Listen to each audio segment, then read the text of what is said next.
5,000 rockets को with in a fraction of minutes दाग दिया इसराइल के ऊपर। अलॉन्ग विद इंडिया ने इसराइल को एग्जिस्टेंस में आने के अगेंस्ट में वोट दिया था।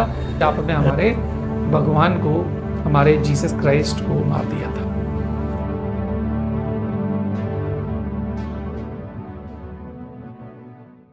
Hello guys, how are you?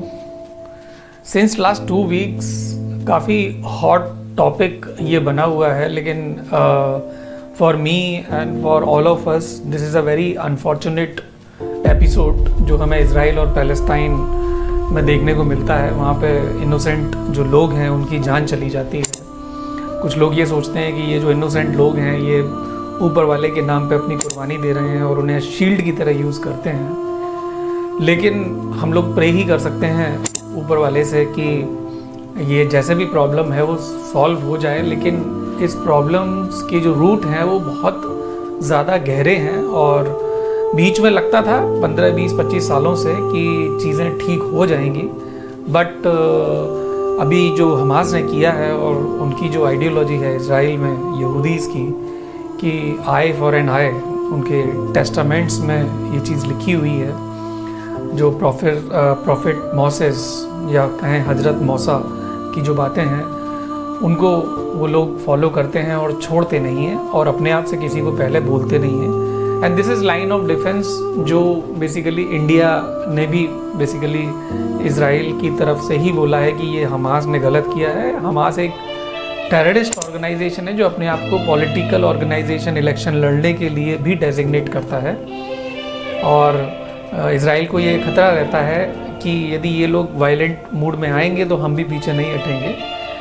Anyway, इस वीडियो में हम थोड़ा सा डिटेल में जाने की कोशिश करेंगे। बात बहुत लंबी है क्योंकि क्लास में लगभग 3 क्लासेस में ये ख़त्म होता है टॉपिक। 2.5 घंटे की जो एक क्लास होती है 7.5 घंटे में, लेकिन यहाँ पर ये वीडियो जो है वो एक आम बेसिकली एक नॉर्मल अंडरस्टैंडिंग को डेवलप करने के लिए है।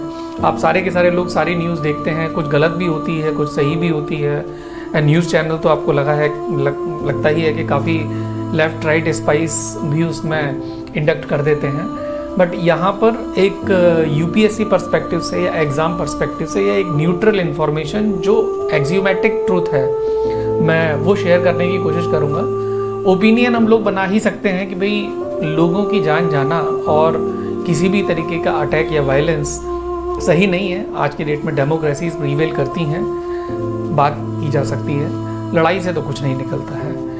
अभी यदि मैं बात करूं कि हम लोग यदि यूपीएससी के पर्सपेक्टिव से इस एंगल को देखें तो इसमें एक रिलीजियस एंगल निकलता है। जो हमारे यहाँ पर ऐसे आते हैं, ऐसे के अंदर बहुत सारी इस तरीके की बातें होती हैं कि आज की डेट में जो रिलीजन है it is a political card और it is more for the disturbance in the society, the clash of civilization, और it is a boon, we have to talk.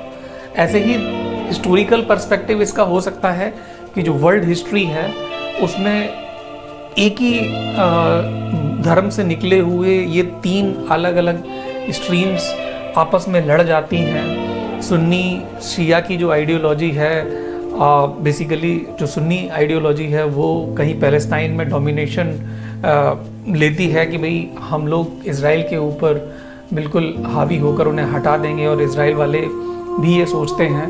उनके यहाँ पे बेसिकली यहावे गॉड का नाम होता है, इसलिए यहूदी वर्ड आया है। अभी मैं हिस्ट्री में समझाने की कोशिश करूँगा कि ये कहाँ से नॉमेनक्लेचर्स निकलते हैं। लेकिन हिस्टोरिकल पर्सपेक्टिव या वर्ल्ड हिस्ट्री को लेकर यदि हम क्वेश्चन देखें तो यही निकलता है कि वर्ल्ड वॉर 1 या वर्ल्ड वॉर 2 से इसका क्या कनेक्शन है, राइट। एंड उससे भी पहले हम लोग जानने की कोशिश करेंगे कि कैसे आर्ट एंड कल्चर में बेसिकली वहाँ का जो हरम उल शरीफ है या अल अक्सा मॉक्स है या वेस्टर्न वॉल है, क्या क्या उसके अंदर में डिज़ाइंस हैं और कहाँ कहाँ से उनके सोर्सेज बनते हैं। हमारे एग्ज़ाम में ये चीज़ पूछी जा सकती है। ऐसे ही इंटरनेशनल रिलेशन से भी एक पर्सपेक्टिव निकलता है। मान लीजिए एक क्वेश्चन आ जाए कि आज की डेट में यूएनएससी में इसको एबोलिश कर देना चाहिए, यूनाइटेड नेशन सिक्योरिटी काउंसिल को क्योंकि ये ऐसी इश्यूज को सॉल्व ही नहीं कर पाती। हालांकि यूनाइटेड नेशन ने रिजोल्यूशन वे बैक नंबर 181 पास किया था, राइट। अरब कंट्रीज़ ने इसके अगेंस्ट में वोट दिया था, इंडिया ने भी अगेंस्ट में वोट दिया था। उस वक्त नेहरू जी बेसिकली यहाँ पर पीएम थे। 1948 में बेसिकली जब इजराइल बना, तो इजराइल बनने पर ये था कि इनविटेशन जितने भी दूसरे कंट्रीज़ में यहूदी लोग रहते हैं वो यहाँ पर आकर रहने लगे हैं। यहूदी बेसिकली इजराइल के अंदर में एक धर्म है, एक आइडियोलॉजी है, और यहूदी कहें या इस्लामियत कहें या ईसाई जो क्रिश्चियन होते हैं, इनके कहीं ना कहीं जो प्रॉफिट सोर्सेज हैं वो एक ही हैं। I will tell this thing in detail in short in short while. But यहाँ पर जब यूनाइटेड नेशन ने इस तरीके के रिजोल्यूशन पास किए, यूनाइटेड नेशन ने इजराइल को रिकॉग्निशन दे दी, एक नक्शा भी पास हुआ कि कौन कौन सी जगह में कौन कौन लोग रहेंगे।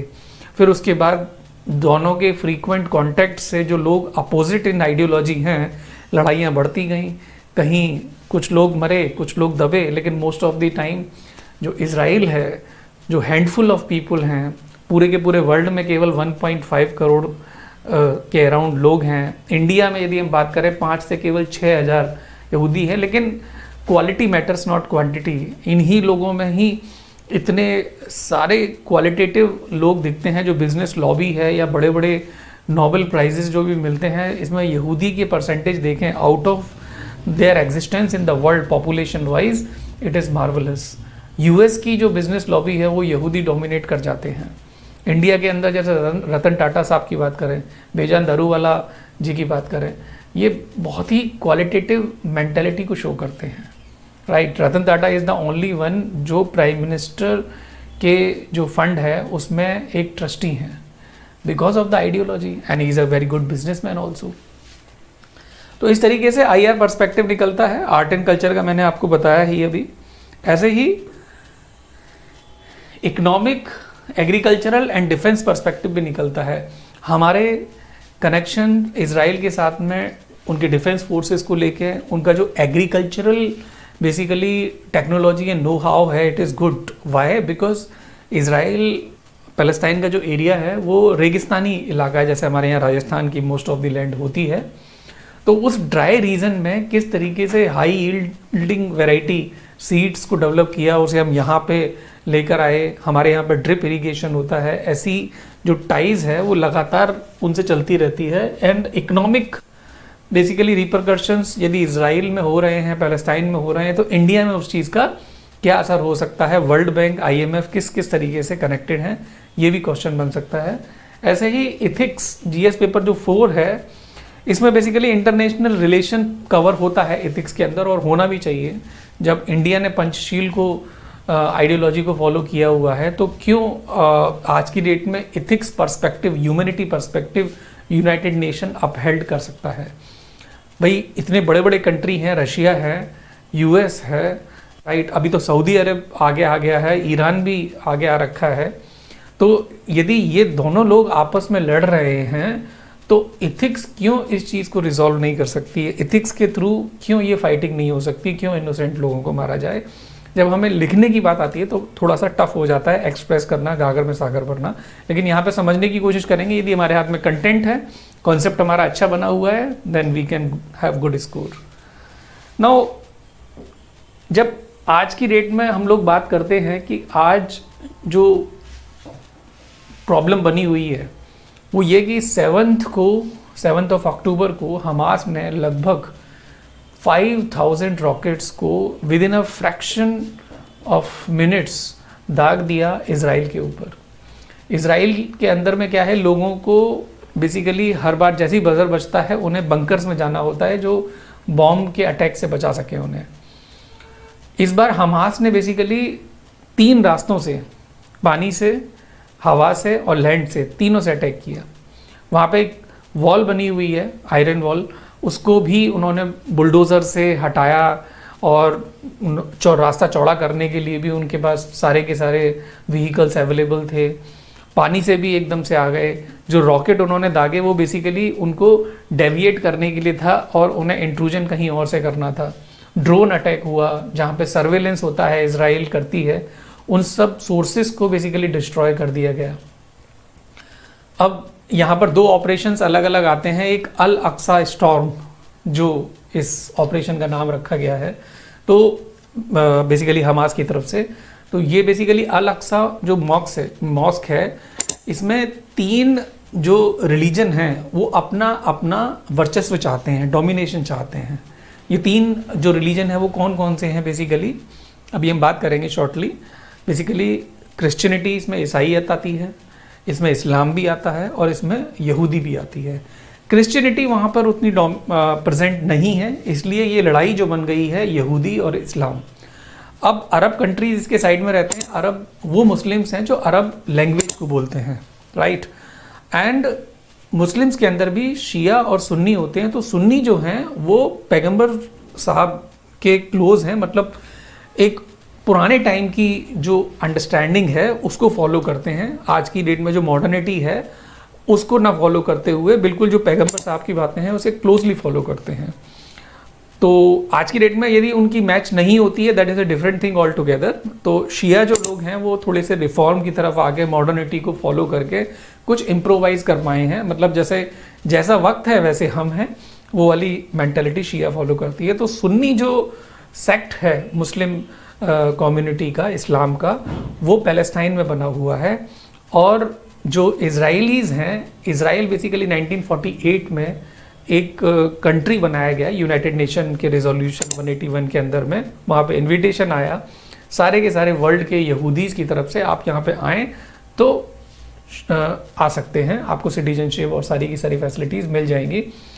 तो 60 लाख to 70 lakh यहूदीज़ migrated to this place called as Israel, and उसके आधी जो पॉपुलेशन है वो पूरे के पूरे वर्ल्ड में फैली हुई है। लेकिन क्वालिटेटिवली यदि हम बात करें तो ये कई और बड़ी कम्युनिटीज़ से भी ज़्यादा इफ़ेक्टिव है in economic domain, in science and technology domain, in every other aspects of progress. They have shown kind of resilient understanding and know-how.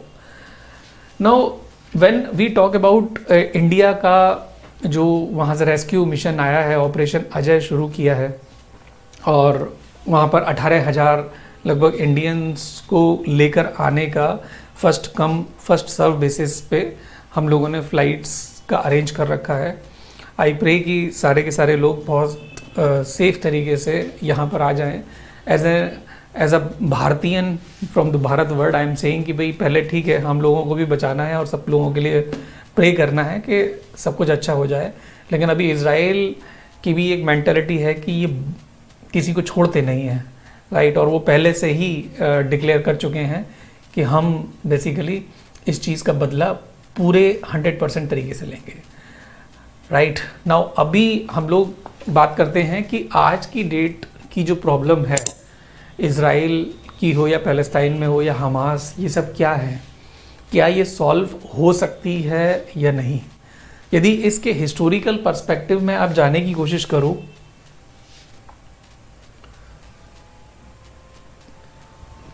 तो बेसिकली आप लोगों को पता है कि world war 1 and world war 2 जैसे बड़े एपिसोड में हिटलर का नाम बड़ा ही एसोसिएटेड है, और हम लोग अपने आप को आर्यंस के साथ में एसोसिएट करते हैं कि अराइवल ऑफ आर्यन हुआ, इंडस वैली सिविलाइजेशन, राइट।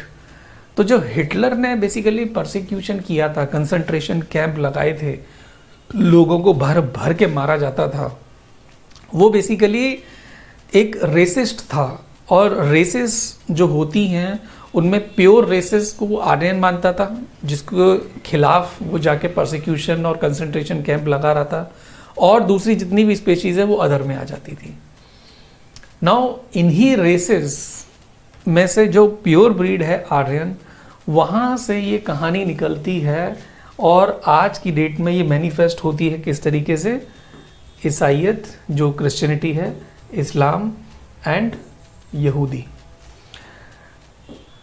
जो हमारे यहाँ पे ईसाई हैं जो क्रिश्चियनिटी है, इसमें जीसस क्राइस्ट जो काफ़ी लास्ट में आए, और जिस तरीके से पंजाबी में या पंजाबियों में होते हैं 10 गुरु, एक के बाद दूसरा गुरु आते हैं, इस तरीके से इन लोगों के यहाँ पर भी पैगंबर साहब और प्रॉफिट होते हैं।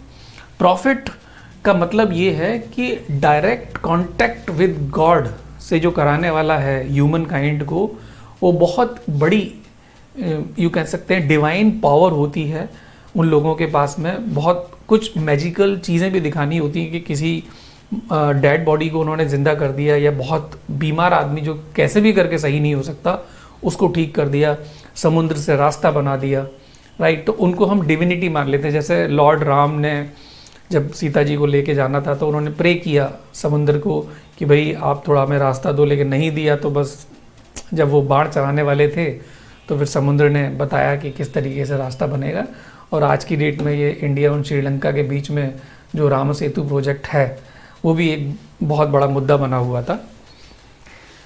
तो इस तरीके से जो प्रॉफिट्स होते हैं वो बेसिकली बहुत बड़ी डिवाइन पावर रखते हैं, और उन्हीं का एक सबसेट बन जाते हैं पैगंबर।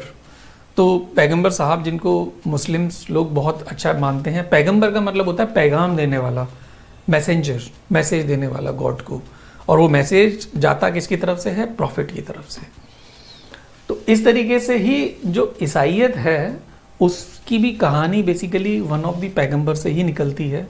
कैसे जो बेसिकली जीसस क्राइस्ट थे वो यहूदी की तरह पैदा हुए थे। जैसे वर्जिन मरियम जो अनमैरिड लेडी थी, कहा जाता है कि उन्हीं की एक डिविनिटी पावर की वजह से इनका जन्म हुआ, और किस तरीके से स्ट्रगल रहा मैं अभी आपको बताऊंगा। बट इन शॉर्ट अभी ये जो कहानी 3 लोगों की निकली है और तीनों के बीच में जो क्लैशेस देखने को मिलता है उसकी हम लोग अभी बात कर रहे हैं। तो जो ईसाईयत है उसके अंदर में जो सोर्सेज मिलते हैं हमें, बेसिकली जो पैगंबर साहब हैं और प्रॉफिट्स हैं, वो बेसिकली 68 लोग हैं लास्ट में आके जीसस क्राइस्ट ने क्रिश्चियनिटी को जन्म दिया।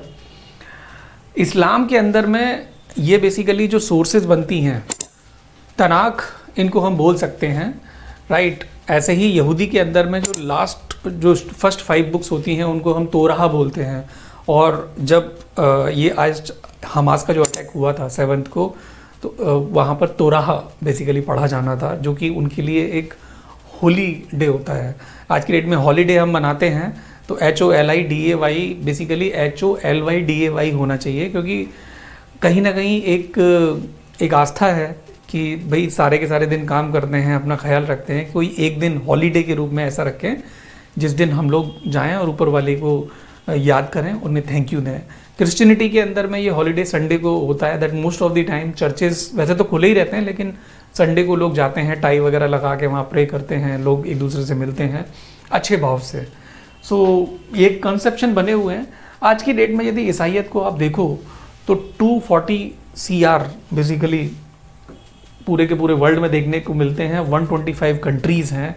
इस तरीके से आप इस्लाम में देखो 190 CR आपको मिलेंगे 49 कंट्री में, लेकिन यहूदी ही सबसे कम है, 1.5 CR, एंड कंट्री है केवल एक इजराइल, और इसके पीछे पड़े हुए हैं ये लोग। डिप्लोमेसी तो अलग से ही है। पैलेस्टाइन को बेसिकली कई सारे अरब कंट्रीज़ ने बहुत सपोर्ट किया है। हिस्टोरिकल पर्सपेक्टिव से देखो, इजिप्ट ने तो बहुत ही ज़्यादा तरीके से सपोर्ट किया है। इधर से सिनाई पेनिनसुला, गोलन हाइट्स वगैरह काफ़ी सपोर्ट मिल जाती है। यदि वर्ल्ड वॉर 1 या वर्ल्ड वॉर 2 के आप कॉन्टेस्ट में देखो तो आपको याद आता होगा कि allied and axis 2 basically polar power बने थे, राइट।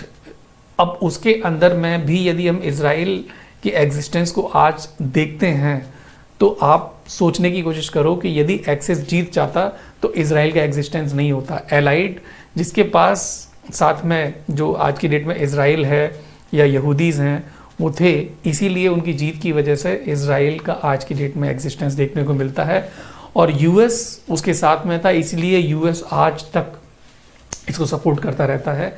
बाद में बेसिकली यूएसएसआर ने अपना पीछा कर छूट लिया, थर्ड वर्ल्ड कंट्रीज़ बन गए, रशिया अपने आप में अलग हो गया, तो सपोर्ट थोड़ी सी इजराइल की तरफ से ख़त्म हो गई। लेकिन उसके बाद और जियोपॉलिटिक्स इश्यूज बने, जिसमें oil interest, disturbed middle east, Arab countries, US का भी एक डेलिब्रेट बेसिकली इंटेंशन था कि एक डिस्टर्ब्ड मिडिल ईस्ट रहे, क्योंकि ऑयल इंटरेस्ट उनका बना हुआ है। आज की डेट में तो खैर नेचुरल गैस के रिवॉल्यूशन की वजह से उनकी प्रॉब्लम काफ़ी सॉल्व हो गई है, क्योंकि एक ठंडा देश है, वहाँ पे इवन जो कार पार्किंग है उसको भी गर्म रखने के लिए ऑयल की ज़रूरत होती है। लेकिन नेचुरल गैस एक सब्स्टिट्यूट आने की वजह से उनको काफ़ी ठीक है, क्योंकि ऑयल वहाँ पर उतना ज़्यादा है, लेकिन वो अपनी फॉसिल फ्यूल वाली रिसोर्सेज को एग्जॉस्ट नहीं करना चाहते, इसलिए दूसरे देश से लाने की कोशिश करते हैं, और उसके लिए चाहिए होता है रेवेन्यू।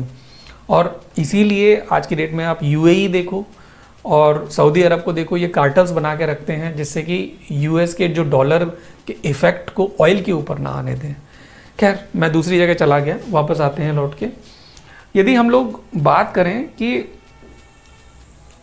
जैसे कि जब ये परसिक्यूशन हुआ और एक दूसरे में हेटर्डनेस डेवलप होने लगी, हेटर्डनेस के नाम से मुझे याद आ रहा है कि यहूदी और क्रिश्चियनिटी के अंदर भी बड़ी हेटर्डनेस है। क्यों?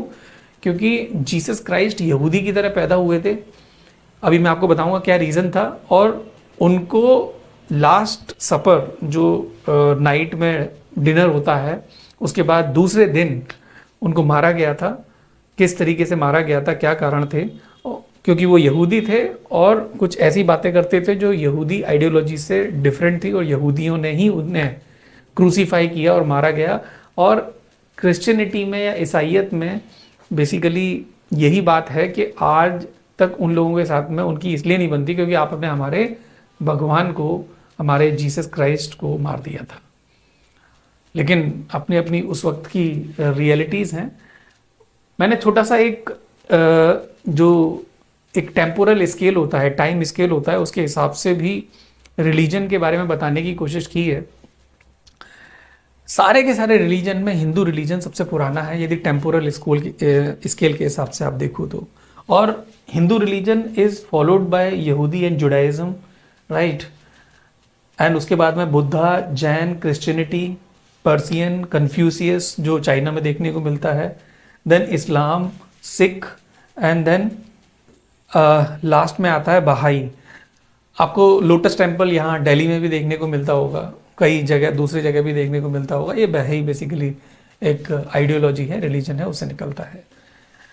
Now when we talk about some of the other sources wherein you can see the traces of such problem, then there is a movie, मैं कहूँगा कि आप उसे देखो, जिसमें एक चाइल्ड्स प्ले की बात हुई है। आई थिंक मूवी का नाम है लाइफ इज़ ब्यूटिफुल। वहाँ पर किस तरीके से बेसिकली जब कंसंट्रेशन कैंप लगे हुए थे, लोगों को मारा जा रहा था, और एक फादर एंड एक सन, जो छोटा बच्चा है, फादर उसको बचाने के लिए क्या करता है कि गेम खेलने की कोशिश करता है। उस गेम, इस मूवी में दिखाया गया है कि लास्ट का बेसिकली एस्पेक्ट क्या है कि उस बच्चे को एक जगह पे छुप जाना है, और उस बच्चे को ये पता है कि फादर मेरे साथ में गेम खेल रहे हैं और वो जा रहे हैं, हंस रहे हैं, लेकिन बच्चे को कैसे भी करके अपना जगह नहीं बतानी है, आवाज़ नहीं देनी है। फादर देख रहे हैं तो भी उनको पता ना चले, और बच्चे को ये लग रहा है कि हम लोग गेम खेल रहे हैं, और फादर को वो लोग ले जाते हैं और मार देते हैं। This is something wherein we find that a play with the emotion. किस तरीके से फादर ने अपना सेक्रीफाइस दिया और बहुत स्मार्ट तरीके से बच्चे को बचा लिया, लेकिन उसके बाद में जैसे यूएसएसआर की फोर्सेस आ गई, फिर उस बच्चे को बचा लिया गया। That is there in that movie. Now if we talk about the historical perspective, that आज की डेट में जब हम लोग ये जो प्रैक्टिसेस को देखते हैं, हमारे चारों ओर फेस्टिवल्स मनाते हैं, और किस तरीके से ये फेस्टिवल्स प्रॉब्लम क्रिएट कर देते हैं। प्रॉब्लम एज इन इज़राइल और पैलेस्टाइन, बेसिकली जो एरिया है वो अपने आप में इस तरीके से गुथा हुआ है कि कैसे भी करके हम लोग एक दूसरे से अलग नहीं हो सकते। 1948 के अंदर में जब यूनाइटेड नेशन से इज़राइल और पैलेस्टाइन का कोएग्जिस्टेंस हुआ, तो इस वाली लैंड में कुछ एक लैंड ही इजराइल के पास थी, बाकी सब पैलेस्टाइन के पास था, क्योंकि उनके जो नंबर्स थे पॉपुलेशन के कम थे। धीरे धीरे दोनों में जो सिविलाइजेशन हुआ, सॉरी क्लैश ऑफ सिविलाइजेशन हुआ, तो आज की डेट में बेसिकली इतने लगभग एरिया में पैलेस्टाइन सिमट के रह गया है। और उसके अलावा भी जिन जिन लोगों ने पैलेस्टाइन को सपोर्ट किया है, इजिप्ट ये वाला है, उस तरफ भी इजराइल ने अपना डोमिनेशन ले लिया है, चाहे वो सिनाई पेनिनसुला हो, गोलान हाइट्स हो, ये जो गाजा स्ट्रिप है ये हो, वेस्टर्न वॉल हो, हर जगह पे अपना ले लिया है। लेकिन जो लड़ाई है वो है 37 एकड़ प्लॉट की, जिसके अंदर में अल अक्सा मॉस्क बनी हुई है, जिसको इस्लाम में हरम अल शरीफ भी कहते हैं। और वहाँ पर वेस्टर्न वॉल भी है, राइट, एक चबूतरा भी बना हुआ है। 11 जो गेट हैं उसमें से केवल और केवल मुस्लिम ही लोग आ सकते हैं, और एक लास्ट का गेट है, शायद 11वां ही गेट है या 12वां गेट है, उसमें से दूसरे रिलीजन के लोग आ सकते हैं। आज की डेट में लड़ाई ये होती है कि जो पैलेस्टाइन के जो लोग हैं वो ये लोग बोलते हैं कि हमें मस्जिद के अंदर में से निकाल के मारा जाता है, ये जो यहूदी लोग हैं। और यहूदी ये कहते हैं जब हम अपना काम कर रहे हो तो ये हमें डिस्टर्ब करते हैं। बेसिकली दो आइडियोलॉजी के लोग जब एक साथ रह रहे हो तो प्रॉब्लम तो होगी ही होगी। It's not about having presence and company, it's about vibing with each other. If vibes are not matching then there is a problem.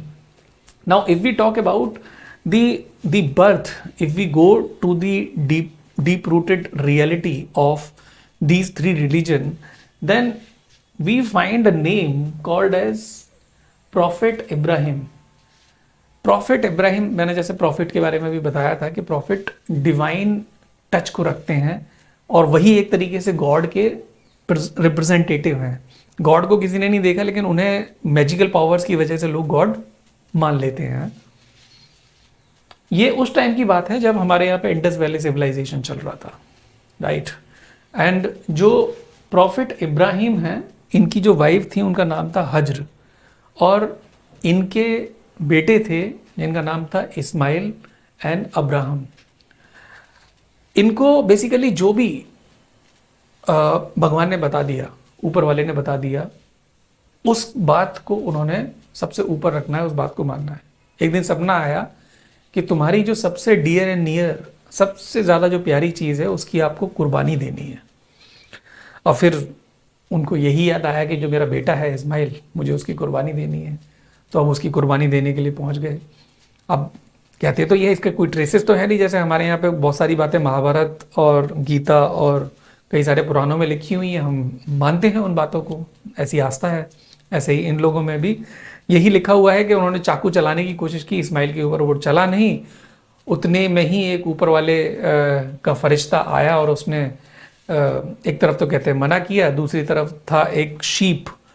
जैसे आप इधर नॉर्थ इंडिया की साइड में जाएं, श्रीनगर वगैरह में, तो वहाँ पे मटन ना खा के शीप का जो मीट है ना बहुत खाते हैं।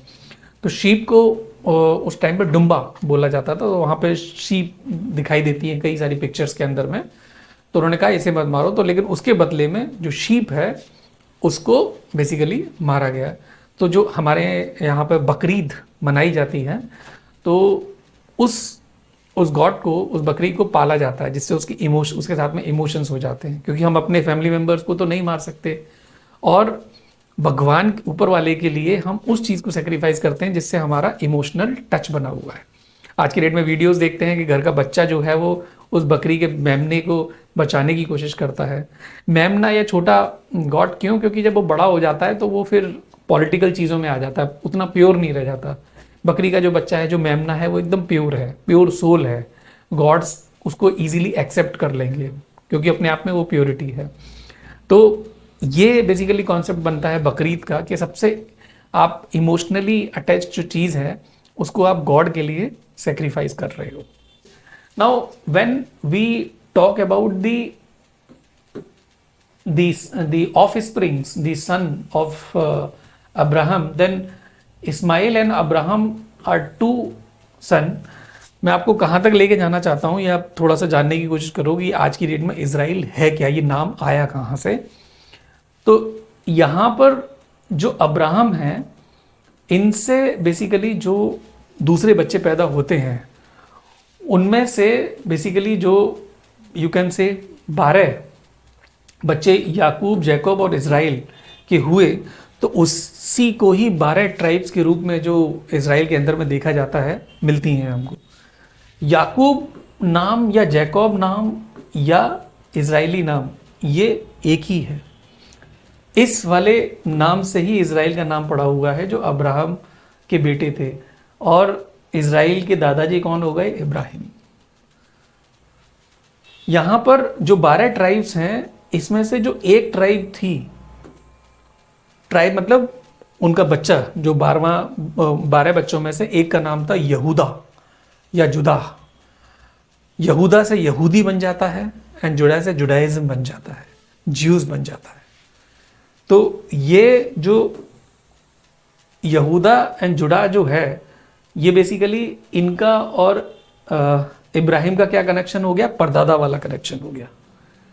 यहाँ पे इन लोगों में बेसिकली जो 12 ट्राइब्स हैं, इनमें से एक ट्राइब की वजह से इजिप्ट बसा हुआ है, और अगेन क्लैश ऑफ सिविलाइजेशन की वजह से एक दूसरे को मारने का, ख़त्म करने का, डोमिनेशन का, रिजेक्ट करने का एक आइडियोलॉजी को या धर्म को, ये बेसिकली ट्रेंड बना हुआ था उस टाइम पे। आई विल टेल यू कि यहूदीज को जूलियस सीजर ने लास्ट में आके कैसे करके लीगलाइज किया, जो बेसिकली एक क्रिमिनल बेसिकली बेस था। यदि कोई भी उस रिलीजन को फॉलो करेगा तो उसको मार दिया जाएगा। Now when we talk about this यहूदा एंड जुदा, इसमें बेसिकली प्रॉफिट मोसेस नाम के, मतलब मूसा करके नाम था, जो पैदा हुए और बाद में उनको प्रॉफिट मोसेस या मूसा, हजरत मूसा के नाम से जाना गया। उन्होंने जैसे जो ओल्ड टेस्टामेंट होता है, उसमें से जो 25 बुक्स हैं, उसकी जो फर्स्ट 5 बुक हैं, वो बेसिकली उनको बोला जाता है तोरा, और पूरी की पूरी जो 24 बुक्स हैं उनको बोला जाता है तनाख, ओल्ड टेस्टामेंट्स की।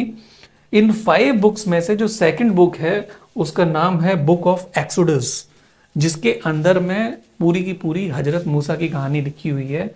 एंड ये जो Mossad intelligence, one of the most successful intelligence force, जैसे पाकिस्तान के अंदर में ISI है, right, NIA, CBI, CID, US के अंदर में बेसिकली जैसे FBI है, CIA है, इस तरीके से ही मोसाद जो फोर्स है, इंटेलिजेंस फोर्स, वो इज़राइल की है, जो इस बार फेल हो गई इस चीज़ को एंटिसिपेट करने में कि हमास इतना बड़ा अटैक कर सकता है। ये भी अपने आप में बहुत बड़ा एक लूप होल बन सकता है मोसाद के लिए। तो मूसा के नाम से, हजरत मूसा के नाम से ये मोसाद पड़ा हुआ है, इसलिए कि ये जो इंटेलिजेंस फोर्स है, गॉड की तरह पहले ही बता देगी कि हमारे सिविलाइजेशन के ऊपर क्या खतरा आने वाला है। अभी यदि हम बात करें आगे कि हजरत मूसा ने लास्ट में पूरी की पूरी यहूदी कम्युनिटी को बचाकर, उनका वर्चस्व आगे करके, लास्ट में कुछ एक बातें लिखी जो 10 कमांडमेंट्स के फॉर्म में कोडिफाई करके, उस पेपर को जो पत्ते के ऊपर लिखा गया था, उसे एक लकड़ी की बॉक्स में रख दिया गया, और उसे एक अंदर जो जगह है उसमें रखा गया, जिसको हम अल अक्सा मॉस्क का पार्ट बोल सकते हैं, उस प्लेस का हरम अल शरीफ का पार्ट बोल सकते हैं, जिसके लिए बेसिकली यहूदी सबसे ज़्यादा होलीज में से होलीज, मतलब I can write it here, Holis, Holi of Holis, मतलब सबसे ज़्यादा पवित्र जगह में से भी पवित्र जगह उसको मानते हैं, और इसी के लिए ये लड़ाई है। मुस्लिम यानी कि पैलेस्टाइन वाले लोग बोलते हैं नहीं ये हमारी है, उसका भी मैं आपको ट्रेसेस बताऊंगा। यहूदी का ट्रेसेस हमें समझ में आ गया कि हजरत मूसा ने वो 10 कमांडमेंट्स लिख के लास्ट में यहाँ पर रख के, जैसे यहाँ पर गुरु ग्रंथ साहब होती है, उसी को ही लास्ट का गुरु मान लिया गया है, राइट। 10th गुरुज हुए, उसके बाद कोई गुरु नहीं बना, गुरु ग्रंथ साहब ही लास्ट गुरु है। तो जैसे जैनियों के जैन लोगों के अंदर में कई सारे लोग आए, लेकिन लास्ट में फिर वो एक ही जो दिगंबर होते हैं, श्वेतांबर होते हैं, एक ही पर्सन को मानते हैं। Now when we reaches the legalisation of this यहूदी, जूलियस सीजर ने 63 बीसी में, मैंने अभी आपको बताया कि उन्होंने इसको लीगलाइज कर दिया था। बेसिकली जूलियस सीजर की अपनी एक कहानी है, उसके बारे में तो हम लोग आधा घंटा 45 मिनट्स कभी और बात कर सकते हैं। हम लोग 9th और 10th में बड़ी डिटेल में पढ़ा करते थे, उनकी मूवीज़ को भी हम लोग देखा करते थे, हमें दिखाया जाता था टीचर्स ने। खैर anyway, I will be coming back to this यहूदा एंड यहूदीज, but I will like to tell कि जो अल-अक्सा मॉस्क है, इसमें जो पैलेस्टाइन लोग हैं, जो सुन्नी हैं, उनका क्या टच है। तो इस तरीके से ये एक दूसरे के ऊपर डोमिनेशन एंड सप्रेशन की जो स्टोरी है यहूदी, क्रिश्चियनिटी एंड इस्लाम की चलती रही। तो इस होली एंड ऑफ होलीज की चीज़ों को यदि हम आगे बढ़ाते हुए बात करें, तो बेसिकली क्रूसिफिकेशन जो जीसस क्राइस्ट जो यहूदी ही थे, उनका यदि हम आज की डेट में बनाते हैं गुड फ्राइडे एंड ईस्टर, तो इसकी भी क्या कहानी है। जिस दिन उनको क्रूसीफाई किया गया फ्राइडे, तो वो गॉड से गुड फ्राइडे बन जाता है, और वो ब्लैक फ्राइडे भी एक तरीके से लोग मोरन करने के लिए मनाते हैं। और ऐसा कहा जाता है कि उनके दफनाने के बाद में वो खुद अपनी कब्र से निकले, 40 डेज तक बाहर रहे, और उन 40 डेज में उन्होंने अपनी सारी की सारी बातें जो बताई उनके फॉलोअर्स को, वो कोडिफाई हुई, और इसको हम एस्टर के फॉर्म में मनाते हैं, राइट। इसको बेसिकली एटोनमेंट भी बोलते हैं। और ये वाली जो कब्र में दफनाने वाली चीज़ है, मुस्लिम्स में भी फॉलो होती है।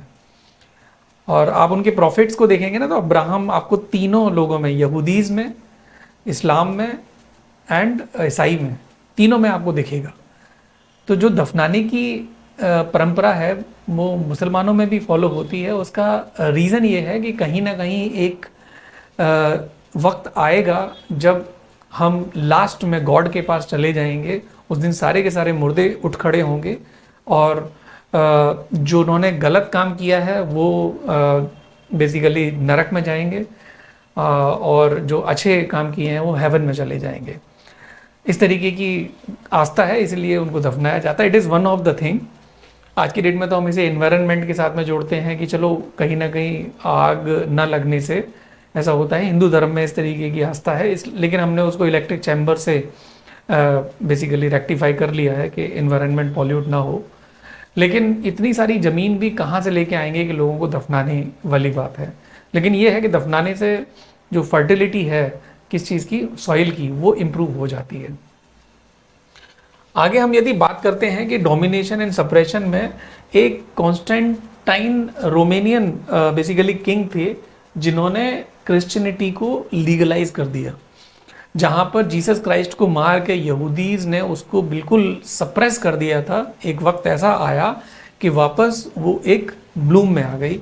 एंड उसके बाद में यदि आप कहानी देखो कि किस तरीके से इस्लाम को भी कभी कभी दबाया गया है, तो प्रॉफिट मोहम्मद अपने आप ही 632 एडी में ख़त्म हुए, लेकिन वो जो प्रॉफिट मोहम्मद थे, गॉड इज़ वन वाली आइडियोलॉजी में बिलीव करते थे कि गॉड एक ही हैं, बहुत सारे गॉड नहीं हैं, जो पॉलीथीस्ट जिसको बोलते हैं। तो जो पॉलीथीस्ट करके लोग होते हैं कुरैशी, आज की डेट में कुरैशी आपको सरनेम देखने को मिलता है, यही है। तो जो कुरैशी ट्राइब है, उन्होंने प्रॉफिट मोहम्मद को इवन मारने तक की सप्रेस करने की कोशिश की। तो ये जो इस्लाम है उसको दबाने की कोशिश प्रॉफिट मोहम्मद की आइडियोलॉजी को दबाकर ये वाली रूप में देखने को हमें मिलती है। एंड आज की डेट में जब आप देखते हो कि अल-अक्सा जो मॉस्क है, हरम अल शरीफ है, उसके अंदर में जो बुराक करके जो एक वर्ड आता है वो किस लिए है? बुराक बेसिकली जैसे हमारे यहाँ पे पुराने टाइम में पुष्पक विमान टाइप होता था, उड़ा के लेके जाने के लिए, या कहीं से कहीं तक जाना है। जैसे हनुमान जी को भी बड़ा रूप धारण करके वो उड़ के चले गए थे संजीवनी बूटी लेने के लिए। ऐसे ही उनके यहाँ पर एक सफ़ेद वाइट हॉर्स, पंखों वाला हॉर्स, आपने देखा होगा कि किस तरीके से ऊपर गए। तो जिस चट्टान के ऊपर से वो उड़े, वो चट्टान जो है, वो काला जो पत्थर है, वो बेसिकली अलास्का मॉस्क में रखा हुआ है, जिसका जो ऊपर का माउंट है वो गोल्ड कलर का दिखता है। I am not having the picture from Google, but you may see it from different sources in internet. तो ये वेस्टर्न वॉल है, टेम्पल माउंट है, हरम अल शरीफ है, ये सब कुछ एक ही एडजेसेंट टू ईच अदर है। एक ओपन चबूतरा भी है जहाँ पर लोग अपनी नमाज भी अदा करते हैं। ऐसे ही सेपरेशन की यदि जो आगे वाली कहानी है, एक ऑटोमन एम्पायर के टाइम पर ज्यूस को एंड मुस्लिम्स को, दोनों को बहुत बेरहमी से मैसेकर किया गया, बिग लेवल पर मारा गया इन दोनों को एक साथ। क्यों? क्योंकि वो चाहते थे कि कहीं ना कहीं क्रिश्चियनिटी जो है वो मशरूम हो। और जब हम बात कर सकते हैं कि जब जो एंटी यहूदी वेव होती है, वो एंटी सेमिटिज्म के रूप में भी जानी जाती है। जैसे अदनान सामी हैं, वो बेसिकली सेमीटिज्म में आते हैं, राइट। अदनान सामी को तो आप जानते होंगे, पहले 110 किलो के थे, अभी पतले हो गए। कभी तो नज़र मिलाओ वाला जो सॉन्ग है वो बड़ा फेमस है उनका। एंड जो जियोनिज्म है, उसमें ये ज्यूज के साथ में, ये यहूदीज के साथ में क्यों एसोसिएट होती है? क्योंकि जियोनिज्म या जियोनिस्ट जो है, एक प्रोटेक्टेड लैंड जो प्रॉमिस की गई थी वो उनको मिलनी चाहिए, जो इजराइल के रूप में 1948 में मिली। इसी से हम लोग थोड़ा सा मॉडर्निटी की तरफ बढ़ रहे हैं कि किस तरीके से ये चीज़ें आज की डेट में हमें देखने को मिलती हैं।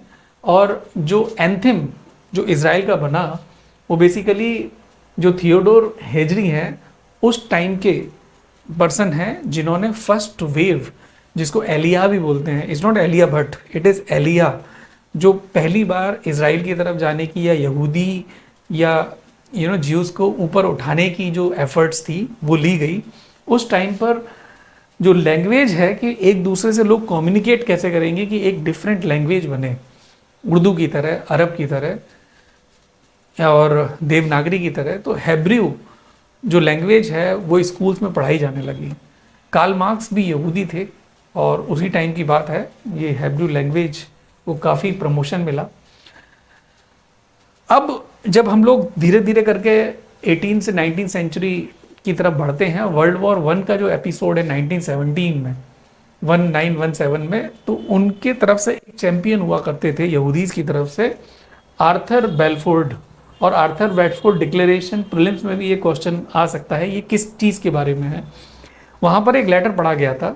यूनाइटेड नेशन से पहले लीग ऑफ नेशंस बनी थी, आपको याद होगा, वो फेल हो गई, फिर यूनाइटेड नेशन बना, एक बिगर क्लब ऑफ कंट्रीज़।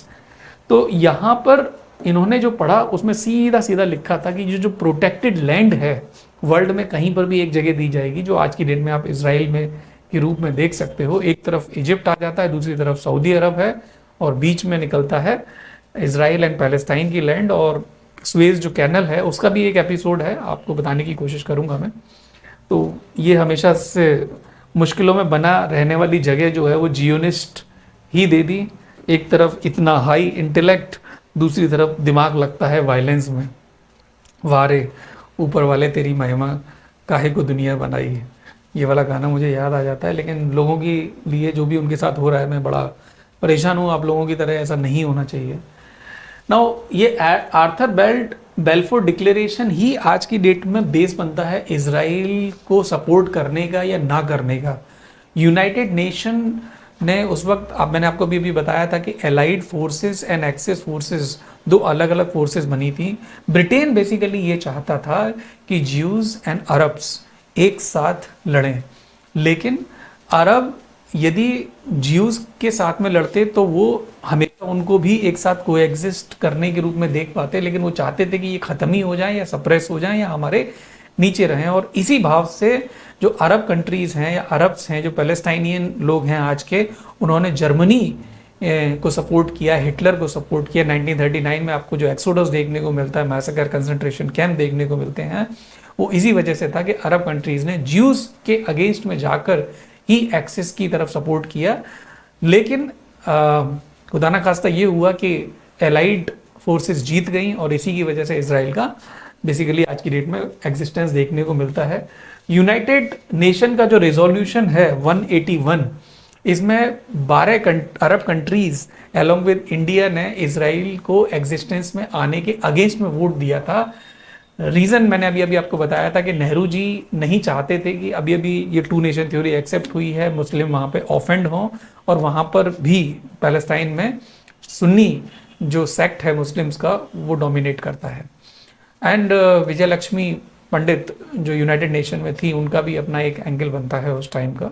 अब इसके आगे हम जब चलते हैं, हमें ये पता लगता है कि ये जो सुएज कैनल वाला एंगल है, ये भी हमें थोड़ा सा देख लेना चाहिए कि किस तरीके से ये इजिप्ट ने बेसिकली हेल्प किया पैलेस्टाइनियन को सप्रेस करने के लिए इजरायलीज़ को। तो बेसिकली सुएज कैनल आपको पता है कि पूरा का पूरा African countries, cap of good hope वगैरह का यदि हम क्रॉस करके जाएंगे तो नेविगेशनल कॉस्ट कितनी ज़्यादा बढ़ जाती है कार्गोज़ के लिए।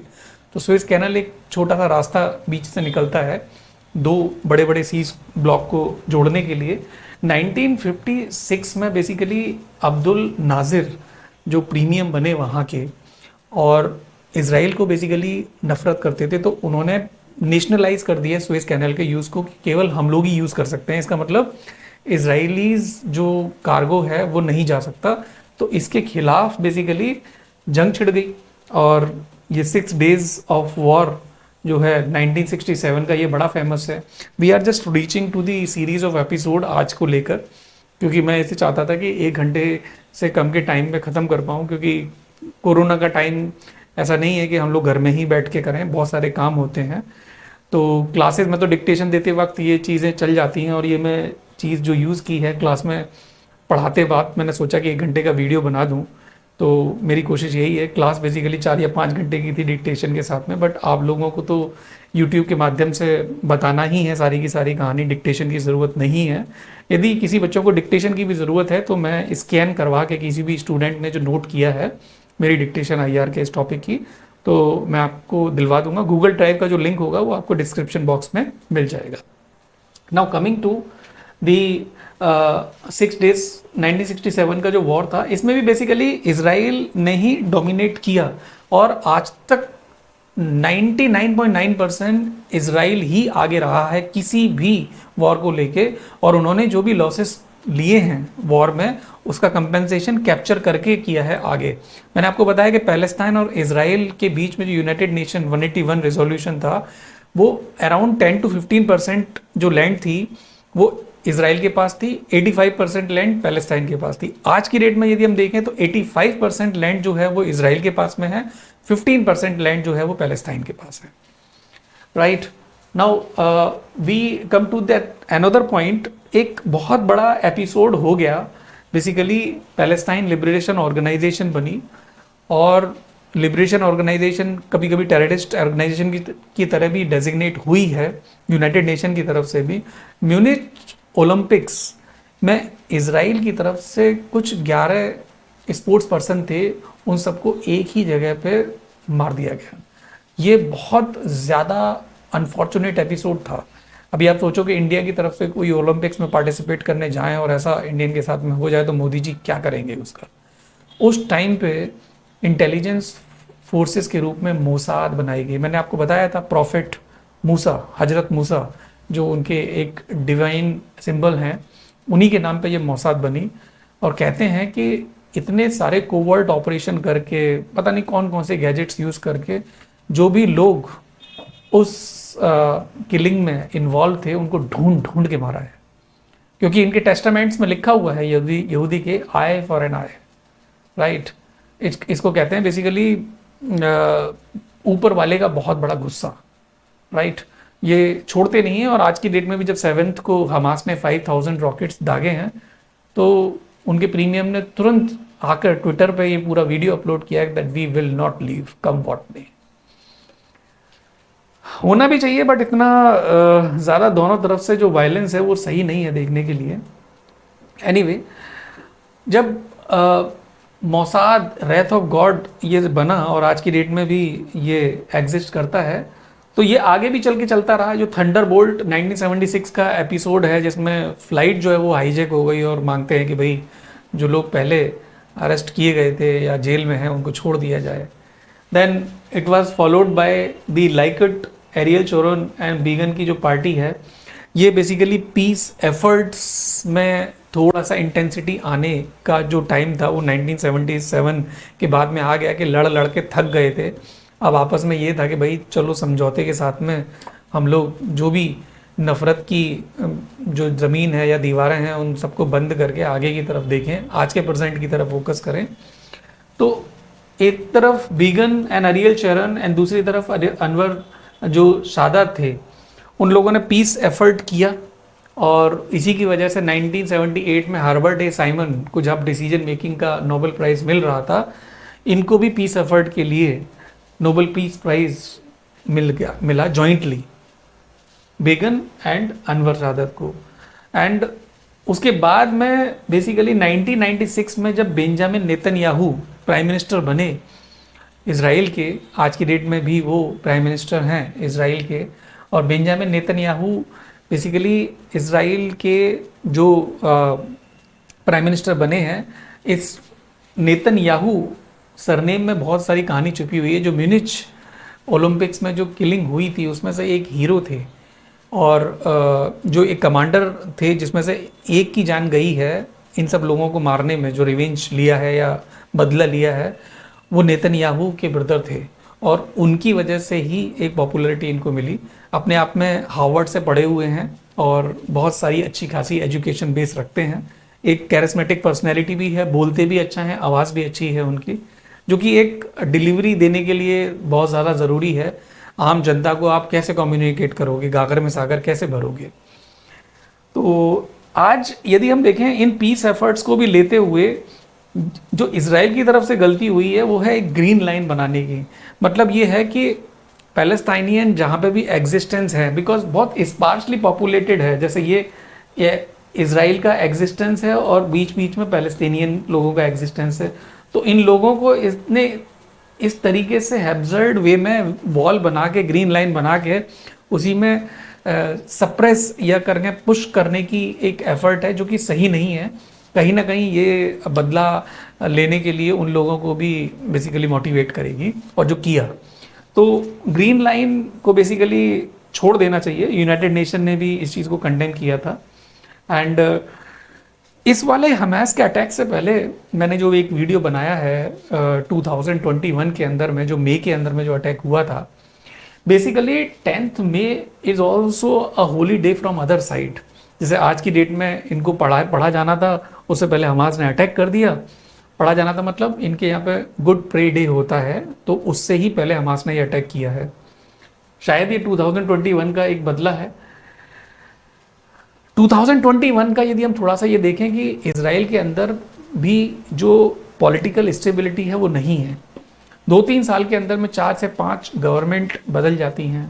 2021 में एक पॉलिटिकल एंगल ये भी माना जा रहा है कि हमास जो ऑर्गेनाइजेशन बनी उसके बहुत ज़्यादा चांसेस थे कि पैलेस्टाइन में उनको पॉलिटिकल पावर मिल जाए, और यदि ऐसा होता तो इसराइल के लिए ठीक नहीं था, क्योंकि वो लोग दूसरे जो अरब कंट्रीज़ हैं उनके साथ में सपोर्ट मांग के इसराइल के ऊपर अटैक करते। और यहाँ पर बेसिकली जो पॉलिटिकल इंस्टेबिलिटी थी वो भी ये नहीं चाहती थी कि इलेक्शन तुरंत हो, उसको पोस्टपोन करना जरूरी है इसराइल में। तो कहने के लिए तो लाल बहादुर शास्त्री की जो डेथ है वो ताशकंद में कैसे हुई आज तक उसका भी कोई प्रूफ नहीं है, लेकिन पता सभी को है। ऐसे ही यहाँ पर प्रूफ कुछ नहीं है, लेकिन शायद पता सभी को है कि postponement of election from both the side, from both the angle was very very important, and that became one of the reason of 2021 episode between Israel and Palestine. Now आज की डेट में जब हम देखें कि इसराइल के अंदर में इंडियन एम्बेसी 1992 में बन गई, वर्ल्ड का, इंडिया का क्या स्टैंड होना चाहिए? एक तो कंट्रोल ऑफ हरम अल शरीफ जो अलग का मॉक्स है, उसका कंट्रोल इस तरीके से हो कि हर मजहब के लोग, स्पेशली यहूदी, ईसाई एंड मुस्लिम्स, ये उसको जॉइंटली यूज़ कर पाएँ, और उसको जैसे जॉर्डन आज की डेट में मैनेज करता है वक्फ बोर्ड बनाकर वहाँ पर, ऐसा ही यूनाइटेड नेशन की ऑब्जर्वेटरी, दूसरे कंट्रीज़ की ऑब्जर्वेटरी बराबर से आके वहाँ पे ड्यूटी दें और एक जॉइंट कमेटी बने जहाँ पे उनका लिविंग हो, और एक ऑफिस बना दिया जाए जो दूसरे ऑफिशियल वर्क को भी करे और उसको भी एक ऑब्जर्वेशन में रखे। That would be fine. Then green line जो है, इसको इसराइल को छोड़ देना चाहिए। It will be bringing more and more hatredness. हमारे इंडिया की साइड में यदि हम बात करें तो आप नेहरू जी के टाइम से देखो कि हमने वोट अगेंस्ट दिया था इसराइल के एग्जिस्टेंस में आने का, और वही एक लाइन बनती है कि प्रो पैलेस्टाइन होने की कांग्रेस के लिए। बीजेपी की साइड पे आप देखो, जब से अटल बिहारी वाजपेयी जी हुए या आज की डेट में हमारे मोदी जी इसराइल भी गए हैं, तो इन लोगों का जो थोड़ा सा प्रो स्टैंड रहता है वो इसराइल की तरफ रहता है। ऐसा नहीं है कि पैलेस्टाइन के अगेंस्ट में है। आज की डेट में हम लोगों ने खुल के बोला है, सारे लोग ही बोल रहे हैं कि हमास की गलती है। ग्रीन लाइन के लिए ओपनली बोलते हैं कि इसराइल की थोड़ी सी गलती रहती है। So this is what is the case, that it is a clash of those civilization which are sect, and these religion are nothing but it is a sectarian violence। एक ही four father से निकली हुई अलग अलग ideology आपस में लड़ती है और कंट्रीज बना लेती हैं। कुछ एक ही कंट्री के पीछे कई सारे लोग मिलजुल के पोलराइजेशन बन के लड़ देते हैं। इसराइल को यूएस सपोर्ट करता है क्योंकि उसे एक डिस्टर्ब मिडिल ईस्ट चाहिए, डिस्टर्ब्ड अरब कंट्री चाहिए, क्योंकि ऑयल भी उसका एक अपना इंटरेस्ट है अमंग अदर थिंग्स। इसराइल एक छोटा सा देश होने के बाद यूएस जैसे बड़े कंट्री के सपोर्ट के बिना नहीं चल सकता। जब यूएसएसआर एंड यूएस दोनों का सपोर्ट इसराइल को था, फिर दोनों पोलर होके यूएसएसआर अलग हो जाता है और यूएस आज की डेट में भी इसराइल के साथ रह जाता है। अभी आने वाले टाइम में एक दो हफ्ते में मुझे ऐसा लगता है कि ये प्रॉब्लम बढ़ेगी, क्योंकि इनके जो गॉड हैं यहूदी, हजरत मूसा, उन्होंने सीधी की सीधी बात कही है दैट आई फॉर एन आई। ये लोग पिछले 50 सालों में जितने भी इनके पास बड़े बड़े अटैक जो हुए हैं, इनका रिवेंज इन्होंने पूरा लिया है। मेरी कोशिश ये है कि United nation security council India को या दूसरे जो बहुत स्पॉट में आ रखे अभी वर्ल्ड ऑर्डर में कंट्रीज़ हैं, बुला के इन लोगों को बहुत ज़्यादा लेजिटिमेट जो एक्सेप्टेड फोर्स का जो अमाउंट होता है वो पुट करके इनको थोड़ा सा शांत करना चाहिए, जिससे कि इनोसेंट लोगों की जान ना जाए। With these words and with the lots of pray for those people who are entangled in this war scene, that they ये बच जाएं और ये सब शांत हो जाए। मैं इस वाले छोटे से वीडियो को यहीं पर एंड करता हूँ। आप सभी लोग पढ़िए, और जो भी इंटरनेशनल रिलेशन की थोड़ी सी और बड़ी बड़ी बातें होती हैं मैं लाने की कोशिश करूँगा, क्योंकि मैंने बहुत दिनों के बाद IR ऑर्डर्स पे क्लास लेना शुरू किया है। See you sometimes in the class. Till then, bye bye. जय हिंद।